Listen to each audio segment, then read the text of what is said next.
মৰমৰ চতুৰ্থ মান শ্ৰেণীৰ ছাত্ৰ-ছাত্ৰীসকল তোমালোকৰ পৰিৱেশৰ আজি পাঠ নং 8 আমাৰ উৎসৱসমূহ আমি আলোচনা কৰিবলৈ যাম। আলোচনা কৰাৰ লগতে ইয়াৰ বিভিন্ন ইম্পৰ্টেন্ট প্ৰশ্নসমূহ আমি লক্ষ্য কৰিম আৰু লগতে গুণোৎসৱৰ দৃষ্টিত আমি প্ৰশ্নোত্তৰবোৰ যাতে ভালকৈ উত্তৰ কৰিব পাৰো তাৰ প্ৰতি আমি চিন্তা কৰিম আৰু শেষত পাঠভিত্তিক প্ৰশ্নোত্তৰসমূহ আলোচনা কৰিম।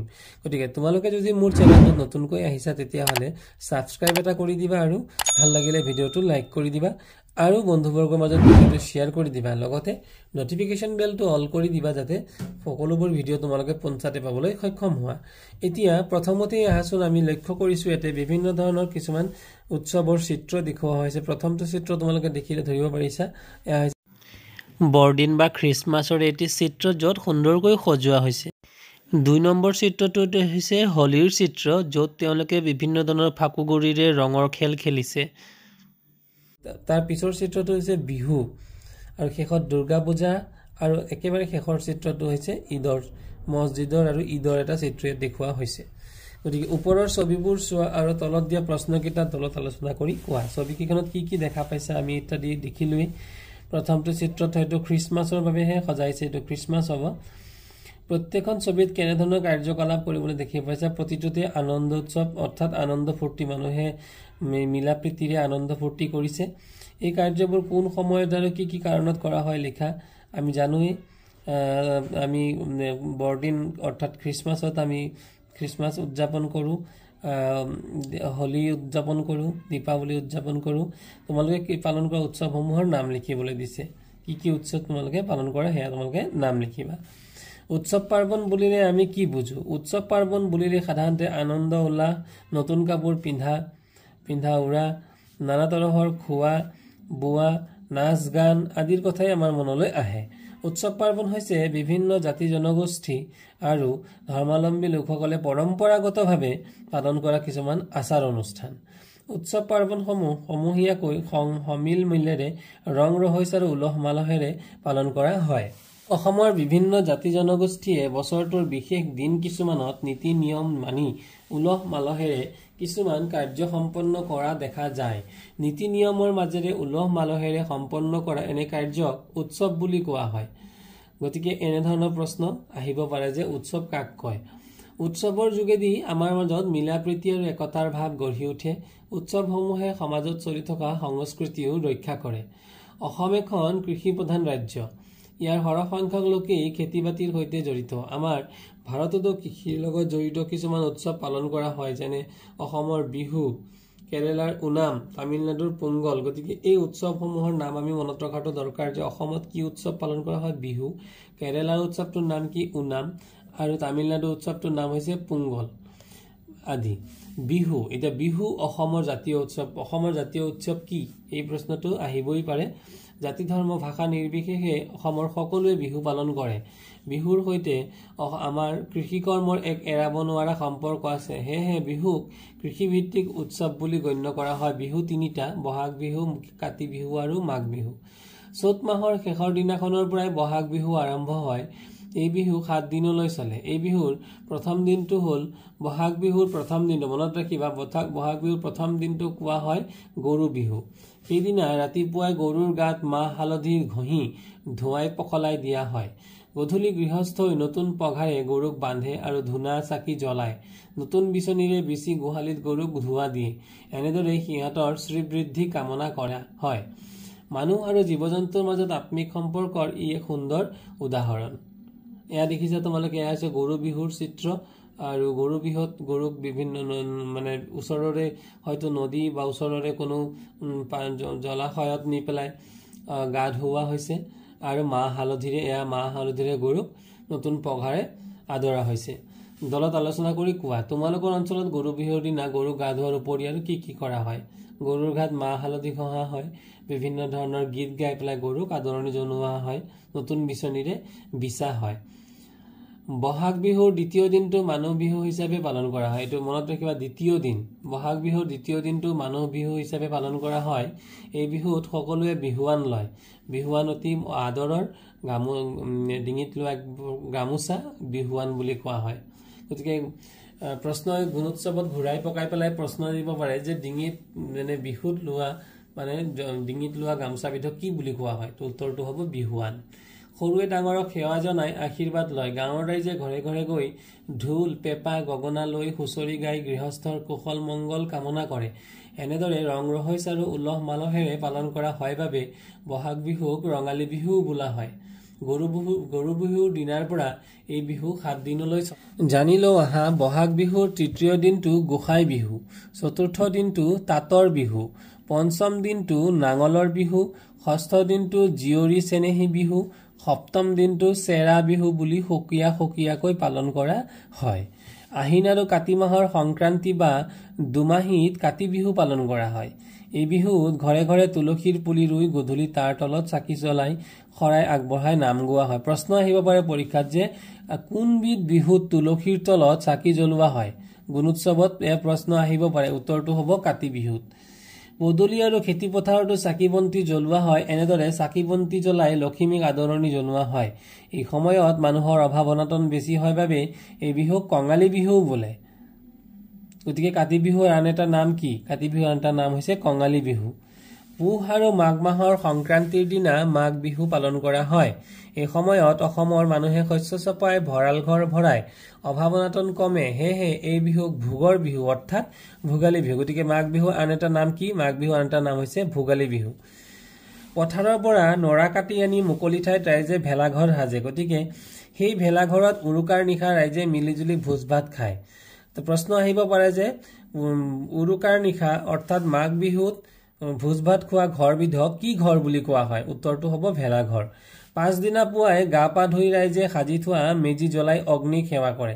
আৰু এইটোও প্ৰশ্ন আহে যে মাঘ বিহুত কি জ্বলোৱা হয়? মাঘ বিহুত মেজি জ্বলোৱা হয়। মেজি জ্বলাই কি কৰা হয়? অগ্নিক সেৱা কৰা হয়। গতিকে এই প্ৰশ্নটো আহে। এই বিহুত অসমীয়া মানুহৰ ঘৰত সান্দহ দৈ চিৰা নানা তৰহৰ পিঠা পনা প্ৰস্তুত কৰা হয়। অসমত আমি যিদৰে বিভিন্ন উৎসৱ পালন কৰো সেইদৰে আমাৰ দেশ ভাৰতবৰ্ষৰ আন আন প্ৰদেশতো বিভিন্ন নামেৰে বিভিন্ন উৎসৱ পালন কৰা হয়। কিছুমান উৎসৱ সাধাৰণতে ঋতুৰ ওপৰত, কিছুমান ৰীতি নীতি তথা ধৰ্মৰ ওপৰত, কিছুমান কৃষিৰ ওপৰত নিৰ্ভৰ কৰি অনুষ্ঠিত কৰা হয়। এই উৎসৱসমূহৰ ভিতৰত কেৰালা ৰাজ্যৰ ওনাম উৎসৱ। গতিকে কেৰালা ৰাজ্যৰ উৎসৱবিধৰ নাম তোমালোকে মনত ৰাখিবা। গুণোৎসৱত এই প্ৰশ্নটো দিয়ে।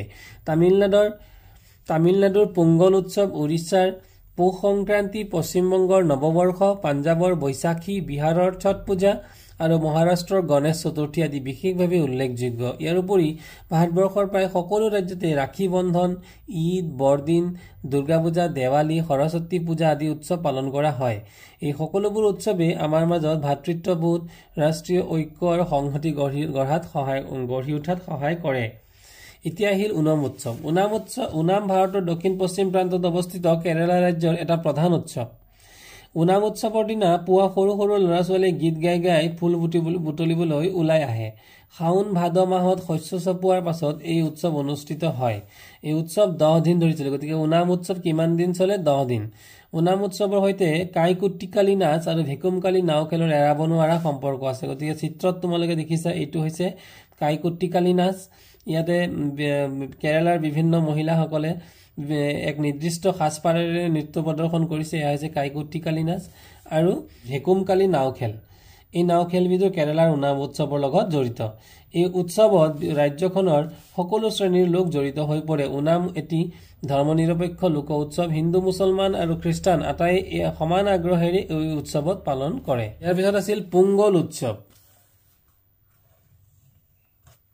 পোংগল উৎসৱ তামিলনাডু ৰাজ্যত উদযাপন কৰা হয়। এই প্ৰশ্নটো আহিব পাৰে পোংগল কোন ৰাজ্যত উদযাপন কৰা হয়? পোংগল তামিলনাডু ৰাজ্যত উদযাপন কৰা হয়। পোংগল উৎসৱক আমাৰ ভোগালী বিহুৰ লগত তুলনা কৰিব পাৰি। এয়াও প্ৰশ্ন আমাৰ আহি থাকে যে তামিলনাডুৰ কোনটো উৎসৱক অসমৰ ভোগালী বিহুৰ লগত তুলনা কৰিব পাৰি? গতিকে ইয়াৰ প্ৰশ্ন উত্তৰটো হ'ব পোংগল অৰ্থাৎ তামিলনাডু ৰাজ্যত। সেইদিনা সকলোৱে নিজৰ ঘৰ দুৱাৰ চাফ চিকুণ কৰে আৰু জাবৰ জোথৰ এঠাইত গোট খুৱাই জমা কৰে। ৰাতি সমূহীয়াভাৱে আহাৰ গ্ৰহণ কৰাৰ পাছত পুৱা মাঘ বিহুৰ মেজিৰ দৰে সেই জমা কৰা জাবৰত জুই জ্বলাই দিয়ে। এই উৎসৱত সকলোৱে লগ হৈ ঢোল বজাই আনন্দ কৰে। গতিকে এয়া এক দৃশ্য দেখুওৱা হৈছে। এয়া হৈছে পোংগল উৎসৱৰ এক দৃশ্য। কেৰালা আৰু তামিলনাডু ৰাজ্য ভাৰতৰ মানচিত্ৰৰ কোনখিনি ঠাইত আছে বিচাৰি চাবলৈ দিছে। আমি নিশ্চয়কৈ বিচাৰি চাম। আমাৰ ৰাজ্যত অসমত বিভিন্ন জাতি জনগোষ্ঠী আৰু ধৰ্মাৱলম্বী লোকে মিলা প্ৰীতিৰে বসবাস কৰে। অসমৰ জনগোষ্ঠীসমূহৰ ভিতৰত ডিমাচা, বড়ো, ৰাভা, মিচিং, তিৱা, দেউৰী, কাৰ্বি, সোণোৱাল, কছাৰী, গাৰো, চাহ জনগোষ্ঠী আদি প্ৰধান। এই জনগোষ্ঠীসমূহৰ নিজাববীয়াকৈ কিছুমান উৎসৱ আছে। তলত দিয়া তালিকাখনত অসমৰ কেইটামান জনগোষ্ঠী আৰু তেওঁলোকে পালন কৰা উৎসৱ পাৰ্বণসমূহৰ নাম উল্লেখ কৰা হৈছে। মিচিং জনগোষ্ঠীৰ লোকে পালন কৰা উৎসৱ হৈছে আলি আয়ে লৃগাং। টাই আহোম, মেডাম মেফি। টাই বৌদ্ধ ধৰ্মীসকল, যাকে টাই ফাকে, কিছুমানত টাই খামায়াং, টাই খামতি বুলিও কয়, টাই আইতন বুলিও কয়, টাই তুৰুং বুলিও কয়। তেওঁলোকে পালন কৰা উৎসৱটো হ'ল পয়চাংকেন। বড়োসকলে পালন কৰা উৎসৱ হৈছে বৈশাগু আৰু খেৰাই উৎসৱ। ৰাভাসকলে পালন কৰা উৎসৱ হৈছে বাইখু বা খুকচি। কাৰ্বিসকলে পালন কৰা উৎসৱ হৈছে চমাংকান আৰু হাচাকে কান। ডিমাচাসকলে পালন কৰা উৎসৱ হৈছে বুচু ডিমা। তিৱাসকলে পালন কৰা উৎসৱ হৈছে জংখং পূজা। চাহ জনগোষ্ঠীয়ে পালন কৰা হৈছে কৰম পৰব বা কৰম পূজা। আৰু ঠেঙাল কাছাৰীসকলে পালন কৰা উৎসৱ হৈছে তৰাচিৰা বিহু। গতিকে মৰমৰ ছাত্ৰ ছাত্ৰীসকল, অসমৰ বিভিন্ন জনগোষ্ঠীৰ লোকে পৰিধান কৰা কিছুমান সাজপাৰ আৰু তেওঁলোকৰ কিছুমান বাদ্য যন্ত্ৰ যি নৃত্যৰ লগত তেওঁলোকে পৰিৱেশন কৰে, ইয়াতে ধুনীয়াকৈ দেখুওৱা হৈছে। তোমালোকে এই চিত্ৰবোৰ চাই পেলাই কোনবিধ নৃত্য কোন জনগোষ্ঠীৰ বাবে হয় তোমালোকে জানিবলৈ চেষ্টা কৰিবা। তলত বিভিন্ন উৎসৱ দিয়া হৈছে। আমাৰ দেশ ভাৰতত বিভিন্ন ধৰ্মৰ লোকে বসবাস কৰে। সকলো ধৰ্মৰ উৎসৱসমূহো আমাৰ দেশত উলহ মালহেৰে পালন কৰা হয়, যেনে দুৰ্গা পূজা, দেৱালী, ঈদ, গুৰু নানক জয়ন্তী, খ্ৰীষ্টমাছ, বুদ্ধ পূৰ্ণিমা আদি। দেৱালী হৈছে পোহৰৰ উৎসৱ। আমি দেৱালীৰ দিনা গধূলি চাকি বন্তি জ্বলাওঁ আৰু মিঠাই খাওঁ, নহয়নে? দেৱালী উৎসৱত তোমালোকে কি কি কৰা তোমালোকে জনাবাচোন। ইয়াত জানানে দেৱালীত ফুলজাৰি, ফটকা আদি জ্বলাই আতচবাজি কৰিবলৈ তোমালোকে ভাল পোৱা, নহয়নে বাৰু? এই আতচবাজিৰ ফলত বায়ু প্ৰদূষণ, শব্দ প্ৰদূষণ আৰু পোহৰ প্ৰদূষণ হয়। আতচবাজিৰ ফলত হোৱা প্ৰদূষণে জীৱ জগতৰ ক্ষতিসাধন কৰে। ফটকাৰ প্ৰচণ্ড শব্দৰ বাবে কিছুমান প্ৰাণী আৰু চৰাই চিৰিকটিৰ মৃত্যু পৰ্যন্ত ঘটিব পাৰে। এই বিষয়ে তোমালোকে শিক্ষকৰ সৈতে আলোচনা কৰি জানি ল'বা। ঈদ, সকলো ধৰ্মৰ ইছলাম ধৰ্মী লোকে ঈদ পালন কৰে। ঈদ দুটা, ঈদ উল ফিতৰ আৰু ঈদ উল জুহা। গতিকে এইটো পৰীক্ষাত প্ৰশ্ন আহিব পাৰে, ঈদ কেইটা আৰু কি কি? ঈদত সকলোৱে নতুন কাপোৰ পিন্ধি সমূহীয়াকৈ নামাজ পঢ়ে। ধনী দুখীয়াৰ ভেদাভেদ পাহৰি সকলোৱে এজনে আনজনক আলিংগন কৰি শুভেচ্ছা জনায়। এই উপলক্ষে ঘৰে ঘৰে নানা ধৰণৰ আহাৰ তৈয়াৰ কৰে। ঈদত দুখীয়াক দান কৰা হয় যাতে তেওঁলোকেও প্ৰয়োজনীয় খাদ্য সামগ্ৰী লাভ কৰিব পাৰে। এসাঁজ নতুন কাপোৰ পিন্ধি সকলোৰে সৈতে সমানে আনন্দ উল্লাহেৰে ঈদ পালন কৰিব পাৰে। বুদ্ধ পূৰ্ণিমা, বৌদ্ধ ধৰ্মৰ প্ৰৱৰ্তক বুদ্ধদেৱৰ জন্ম, সিদ্ধি লাভ আৰু মৃত্যু বহাগ মাহৰ পূৰ্ণিমা তিথিতে হৈছিল। সেয়েহে বহাগ মাহৰ পবিত্ৰ পূৰ্ণিমাৰ দিনটো বৌদ্ধ ধৰ্মাৱলম্বী লোকসকলে বুদ্ধ পূৰ্ণিমা হিচাপে পালন কৰে। ভাৰতকে ধৰি পৃথিৱীৰ বিভিন্ন দেশৰ বৌদ্ধ ধৰ্মাৱলম্বী লোকসকলে এই দিনটো উৎসৱ হিচাপে পালন কৰা।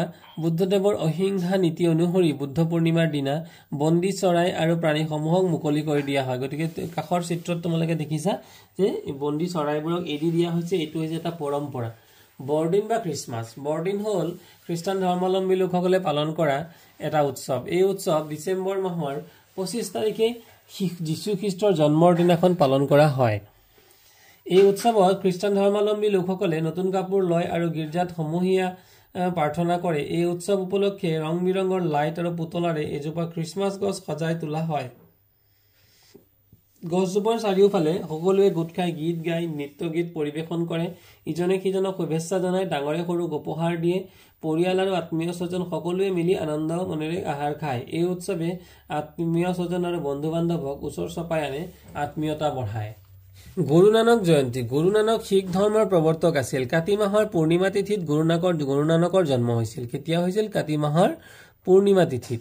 সেই জন্মদিনটোক শিখ ধৰ্মাৱলম্বী লোকসকলে গুৰু নানক জয়ন্তী হিচাপে পালন কৰে। গুৰু নানক জয়ন্তী। শিখ ধৰ্মাৱলম্বী লোকসকলে সেইদিনা পৰিয়ালৰ সৈতে গুৰুদ্বাৰলৈ যায়। তাত তেওঁলোকে গুৰুৰ বাণীসমূহ শ্ৰদ্ধা ভক্তিৰে পাঠ কৰে। অমৃতসৰৰ স্বৰ্ণ মন্দিৰ, গতিকে স্বৰ্ণ মন্দিৰ থকা ঠাইডোখৰৰ নাম কি? অমৃতসৰ। এয়া প্ৰশ্ন আহিব পাৰে। অমৃতসৰৰ স্বৰ্ণ মন্দিৰ আৰু আন সকলো গুৰুদ্বাৰতে এই উৎসৱত অংশ লোৱা সকলোকে আহাৰ যোগান ধৰা হয় আৰু এই আহাৰক গুৰু কা লংগৰ বোলা হয়।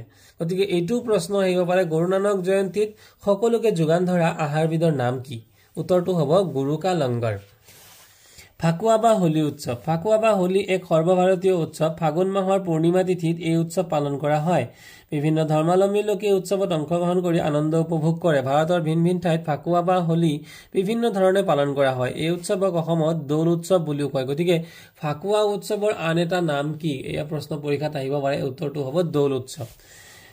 প্ৰথমতে হোলী উৎসৱ শ্ৰীকৃষ্ণ আৰু গোপীসকলৰ উৎসৱ হিচাপে আৰম্ভ হৈছিল যদিও কালক্ৰমত সকলো ধৰ্মৰ লোকেই এই উৎসৱ পালন কৰিবলৈ লয়। বসন্ত কালত পালন কৰা হয় বাবে কোনো কোনো ঠাইত হোলীক বসন্ত উৎসৱ বুলিও জনা হয়।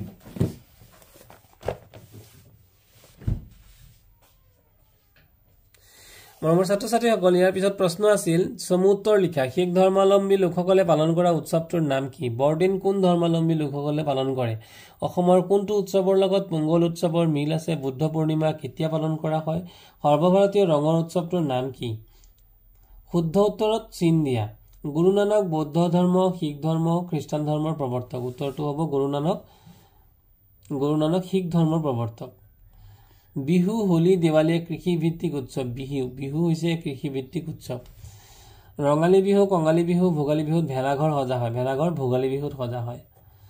তাৰ পিছৰ প্ৰশ্নসমূহ আছিল উৎসৱ বুলিলে কি বুজা লিখা। আমি উৎসৱসমূহ কিয় পালন কৰিব লাগে? তুমি ভাল পোৱা যিকোনো এটা উৎসৱৰ বিষয়ে 5টা বাক্য লিখা। ফাকুৱা বা হোলী উৎসৱ কেনেদৰে পালন কৰা হয়? মাঘ বিহুত কি কি কৰা হয় সেই বিষয়ে 5টা বাক্য লিখা। গৰু বিহুৰ দিনাখন গৰুক গা ধোৱাৰ উপৰিও কি কি কৰা হয়? এজোপা খ্ৰীষ্টমাছ গছ আঁকিবলৈ দিছে। ডাঙৰকৈ এটা বেলুনৰ ছবি আঁকি কলাজ তৈয়াৰ কৰিবলৈ দিছে। গতিকে মৰমৰ ছাত্ৰ ছাত্ৰীসকল, ইয়াৰ প্ৰশ্নখিনি উত্তৰ মই দিবলৈ লগতে যত্ন কৰিম আৰু তোমালোকে এই প্ৰশ্নসমূহ পজ কৰি লৈ পেলাই ইয়াৰ পৰা লিখি ল'ব পাৰিবা। আৰু যেহেতু গুণোৎসৱ ঠিক আমাৰ চকুৰ ওচৰতে গুণোৎসৱ আহি পাইছেহি, গতিকে গুণোৎসৱৰ বাবে তোমালোকে পাঠবোৰৰ ভিতৰত থকা প্ৰশ্নসমূহ অধিক গুৰুত্ব প্ৰদান কৰিবা আৰু তেতিয়া তোমালোকে ভাল ফল। যিহেতু গুণোৎসৱত দীঘল প্ৰশ্ন নাহে, সৰু সৰু প্ৰশ্নবোৰ তোমালোকে ভালদৰে মন কৰিবা বুলি মই আশা কৰিছো আৰু সকলোকে গুণোৎসৱৰ শুভেচ্ছা জনাই পেলাই আজি পাঠটো ইয়াতে সামৰণি মাৰিছো।